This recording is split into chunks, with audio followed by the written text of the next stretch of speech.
the first to know Nsem-Pii TV. Abusa for Bernard and Chibosi Akonta chairman Wontumi NPP's Ashanti regional chairman. Ene onene lawyers call abakopiemu court. Na to be frank, rather Nsem-Pii apie every abonten aba anything.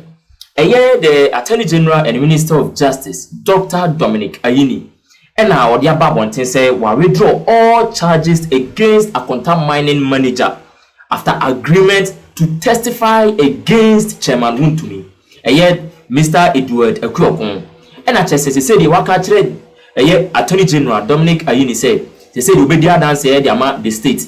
It means meeting be akoso. And on ne Kwame Adinkra any lawyers he be education komo and omode to just say. It could be said the Attorney General no Eshia Chairman Wontumi Akonta mining manager no Mr. Edward Akuokon Isuase and on no anya some encounter bi eno anama the manager for Akonta mining ajatum sa fedie wa hwe ya ibetim de nakoto jail ene saade a obedia dance de ama oman no na de Chairman Wontumi mom akwakoche jail ho eno ne Kwame Adinkra ne crew ene lawyers yi etena se na omodwodwere ho na omo ka se edie be nipa bonesem ena sa manager no Akonta mining manager no ene de Attorney General no because wo ena Chairman Wontumi afa o se kokoye Akonta mining manager no koko management no enti de akobia wonim na adenti na ne aduru this crucial moment na oba be sabotage Chairman Wontumi. In fact ene Kwame Adinkra no aka nsem de akere de Attorney General no aka kye ne se sa meeting na wanya with sa manager no Mr. Edward Akuokon se o media dance ntia Chairman Wontumi no ade bia etia Chairman Wontumi efa hodie so yenye bre ni nti ensema Kwame Adinkra no de tudwa. The last time I was here press conference I say we will use the small fishes to catch the big fish. Yeah. That's not okay. And the be anyway. Ebia na akwa charges no. Minimum kakra. But what we use akwa testimonies. Na or the ache won't be an idiot kese. But why is this? Why is it that because omamone won't be running now be a chino who be say okay and yes and the echo playback getting say the whole so manager is not so side to Akonta mines way on this say na or kwakwa say or could testify against Wontumi. That's another person. His name is Henry also. He was also on the site on also but say on also ever testify against Wontumi. Kwame, over the political angle of it, the optics, Wontumi a colossus when it comes to the national politics. Yeah. Edward Akuokon Kojo Uzu Bempano, any case in a buyer, and KBI Yemu Bikrani and Tio Mudinda. But these were people who facing the same charges I Wontumi facing. These are 4 charges that the bomb was undertaking mining operations without a license, felling trees in the forest reserve without authorization, abetting the unauthorized felling of trees, and erecting buildings in the forest reserve without approval. Nina related to the tunnel Nimrin forest there. Almost to say Chairman Wontumi call mining or without a permit. It is our managers me and say and answer back where so at large is me and say omunya bigger fishes as I abandoned the Omutuma prosecute my have the political implications on the NPP and the past administration. It is all your binary Attorney General and you are seeking to score a point also to also make an impact and send a message to the political class. I want to me is the bigger fish that when you go after it sends the bigger message.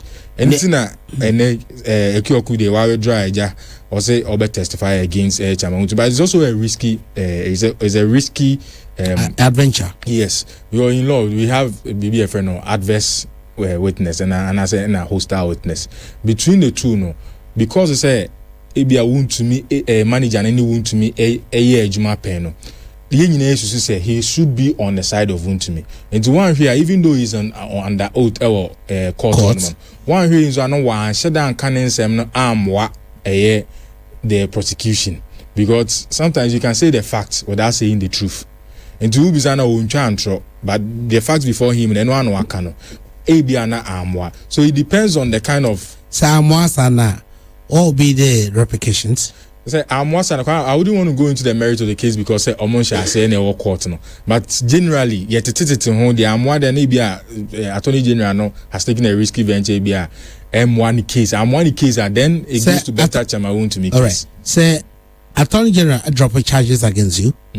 Or who can say or saying revisit those charges now. or Sunday same charges as some boy. Was it not Mutaka say, what are some court? They do in where we are. Ebia, I don't say over superior court, or that's it. I mean, you need some back where me and Sunday night.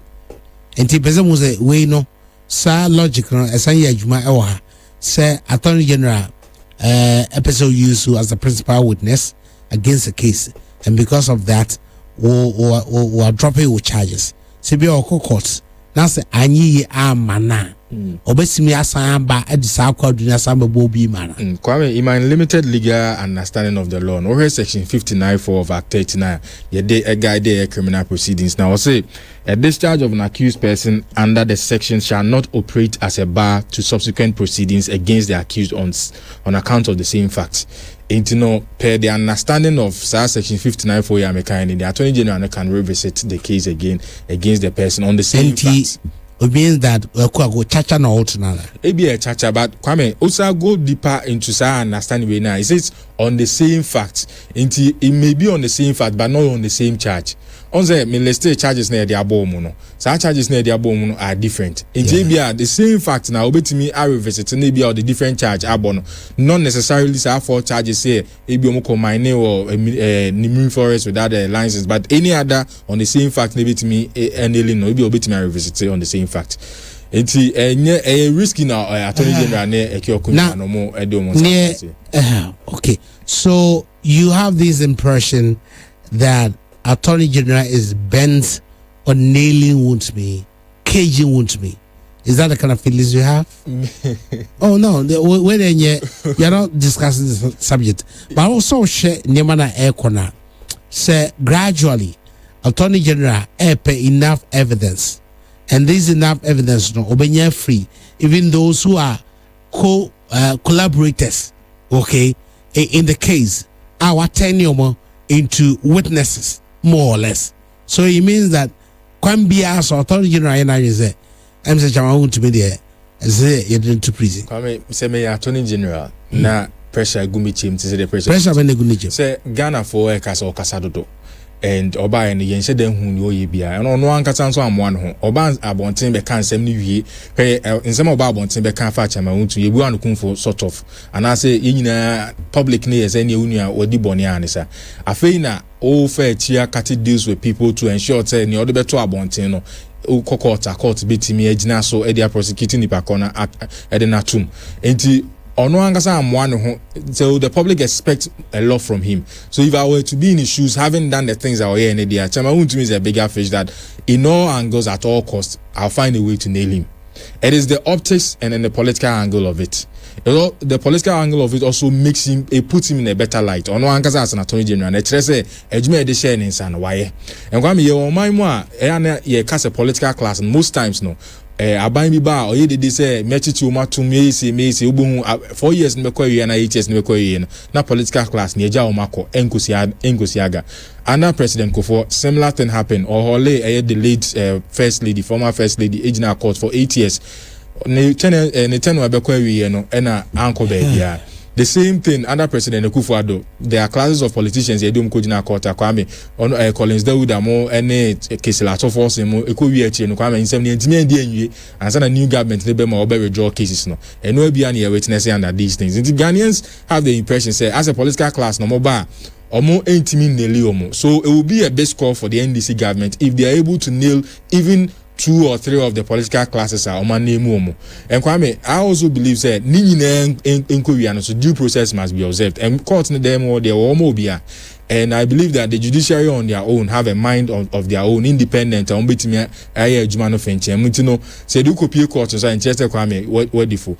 problem that I have with the nature of things I ever happen, the kind of bail conditions I set man. When you set a bill at 80 million Ghana cedis, that's old currency over 80 billion. If my memory serves me. Was it 80? Over the 800 million. 800 million. You're talking about 8. 150 million Ghana cedis. So how do you expect the person to be able to point is this. They don't set bail condition in isolation. The bail condition is set depending on the gravity of your case or the number of the volume of the money involved. Say, what is 1 billion Ghana cedis? You don't expect the AG to set the bail condition for you 5,000 and I say 500. Okay, so until obi there 50. Won't we there is 50. I think with 3 charities. Okay, Gifty. What's the name? Gifty Owari, and then 10 million. Okay, Osasi be there 800 million. Wow. Oh no, about prison watch. Just say, oh no, 800 million. Well, and Osasi be this is a pure morning drive and this is a pure there's a reason to court na set bill and Act 30 na ngaza we Act 30 section 96 na a proffer the various grants are court na betimi agina so the ama bill we section 96 for or say a court shall not withhold or withdraw bail merely as a punishment a list and a reason a court na betimi agina so say use a kwame dinkra ye ma bail a bia won appear before the court ABI yema bill in a previous incident I bill near the ma who abuse no there's a likely tendency say kwame dinka yema bill na crime na dey born over commit those crimes again. Those are some of the criteria court is now so the enormity of the crime granted also plays a role, but sometimes do yema bill the reason why yema bill near say yema bill so that you appear from home to court. All right, so is it also possible so you can contest on the amount I that to yes. And so far Obia contest because now one of the Wontumi lawyers no and a contest is 50 million eso.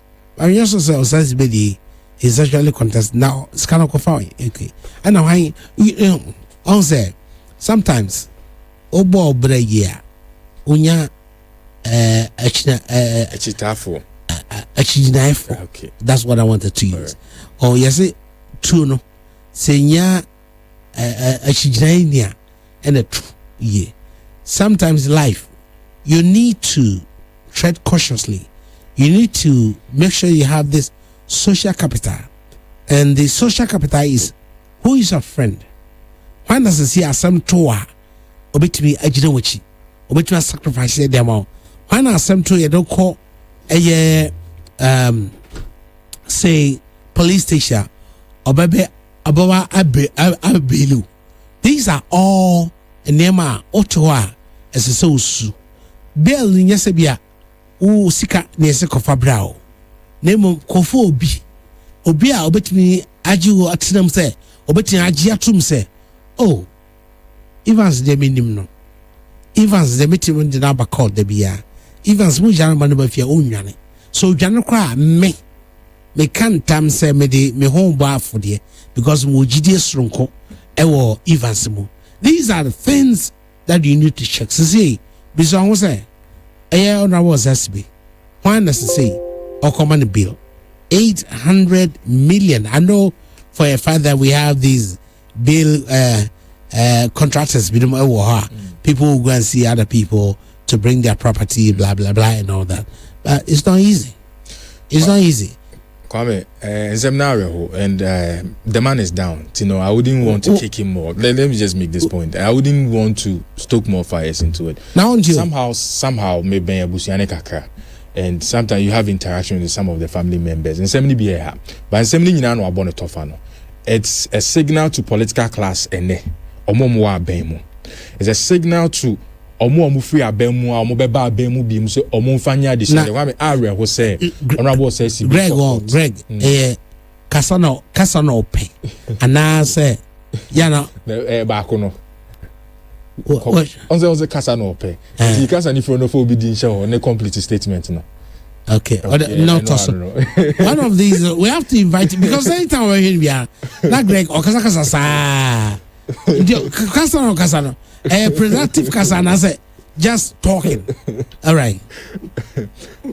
On a serious note, I who say honorable SCB ebeko court na unya party ni bia say one neko na yewie ni eweske honorable SCB ewie na kwa akoshe police came na who a single party person say alternative and now me no ka say o ma freeze all his assets, o ma freeze all his accounts enti and your money be air even legal fees for even lawyers. I don't even want to go there. But come area who area But it also speaks of the political life and how. But 1, 2. I'll make these 2 points. Kwame, the Biaka say elections it has consequences. It will be so no matter what. Yeah, TRC. And as you kotofu ona fu oboaye for anane boaye den because of about to kotoye.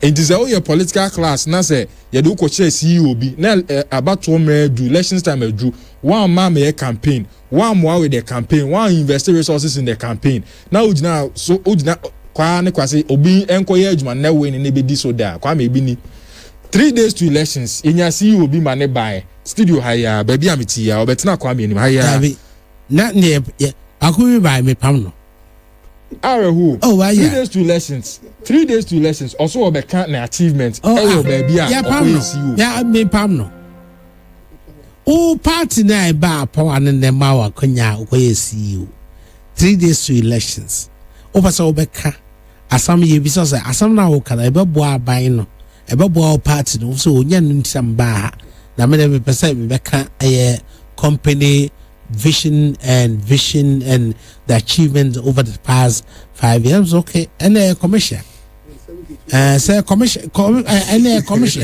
and my own company no I'm a try time not you know in but say we are all back to say you buy this agency aboa created this number of jobs buying blah blah. Now this is we are doing politics 3 days to elections. I've had a bunch of company visions and missions and all that. Okay, so if and the person doesn't want even to mention political party say or on person because or your party ni because my campaign no no niha enti ohana but we offer say or London or Harvard we call Oxford dia ko fanamra ndio no who know say or not because of political party but say minimum say now or yes also thinking say NDC bar your mama not how NDC will not do that mistakes. Hey, NDC, I believe them say onka simple and direct. Hey, President Mahama omo no oni omo stage crisscrossing the country. These are the people who are his ministers and appointees. So you could do a phrase here. That's on even the party people who come say propose yenim no mean the hamen say scanner ye boss no who and you know what as be ye young fan court ye moon come for the but sky ye no that I want to and what shows because ebia tell ever going to be ano there's no he doesn't give the impression say ebia why maybe I want to every garden busy ane nema titisa but Bell bond cry dealt so 800 million. Kwame, I don't know who and you see such a memo but the area who near say Osha Attorney General Sem no beka na or say allegedly Sikano Mukunhu yeno and as Sikano Muklims or Fano sa e-switch card now or more than a ban if you be who sa e-switch card no ewunifi. These are all allegations. Yes, I don't want to. As animals, na main person met free. Attorney General. Fanoko court. Nako bossa kwaduno. Me no. Ukoto obi issue obi fi anature say. Yes, me know you are doing perfectly. Me worry ni say the side of Honorable CSB story, even in terms of the media narrative, and I say and now phone come on as to date it is also because presumably senior ABA political life brano. Nobody is even close to you to even give snippets of information to media personnel and as a friends around the media circle say send your Attorney General AD in common old in common and yes anete say nete and I say MPB Ekobo Naimos for and so insight in for and those things as at a numere now almost all NDC personnel more Facebook they are clamoring for say we should hear the other side. I saw me read even before the MP statement never Bonteno. There was a narrative and then now Bonten say MP no okwe no baby no offer Collins Deuda Honorable Collins Deuda constituency no free Honorable Collins Deuda hoping say obenya no komo akwa abom na Collins Deuda so ni Ghana. or do any no say she should be a cost no for now because the constituency no they be cost why then also any kohone kohema me because me small assembly man be so onko or ko manti also ko do on any obo a mo say ne de cost no ye ne yemfa nko pi mu police station kwa me asem ye ka no henfa but sana no so ko do police station no fresh zongo chief ne ba o zongo chief ni ka ye say no police na imus for so ka ye say no enti zongo chief na bo am no o se say military for no anase na imus for no do mu ko o wi no no ja ho ko na time and attention afle no ja ho ko to ani na ye so kwa before say make be say before say na MP ni statement ni be ba bonten official statement ni be ba bonten this was the narrative and na fanatics NDC for ewa bonten. You had people telling the side of the MP story, and you have even the Ashanti regional minister advocating say you should hear the other side. From I don't want to go there say Wontumi there edu on yan gas yenti Wontumi's other side. E gas o say tibe mo there ni yan gas yenti omo other side of the story. E gas say ameya kunfimu yan gas yenti omo other side of the story. But e ko MPB so there say yenti the other side of the story. Let's leave that there. My point is that Kwame, before the MP's official statement came out, there was a flying statement and I said fanatics of the party advocating for MP said in the story, in the narrative, basically what you say is the side of the story from even fanatics of the party. Nobody on social media is telling us the Attorney General Ekano and yes, and it speaks of the political life of a boy, and it's a signal for yen the political class now or more beba into the political class and future government say monhwe so neamuye ni or monhwe no monfanya addition there. When you come, do not lose base with the grassroots. Also when you form associations kwame enye bako for eze bako for nsa enso nyame nim kata, open your tentacle sometimes enye kwame sometimes enye sikao but it's the relations relations na hono no sometimes wo hono mo bi betimi afro enye sika na ebia nipa ko ne perfect but me te won catch ho te sen efe me ami nua dodovi kwa me dodovi be yenim de dodo any position awaye but the omo winning elections to date on my dodovi anka se be fa for no afro check up on you. I'm not saying say I'm a beneficiary of dodovi anything. No,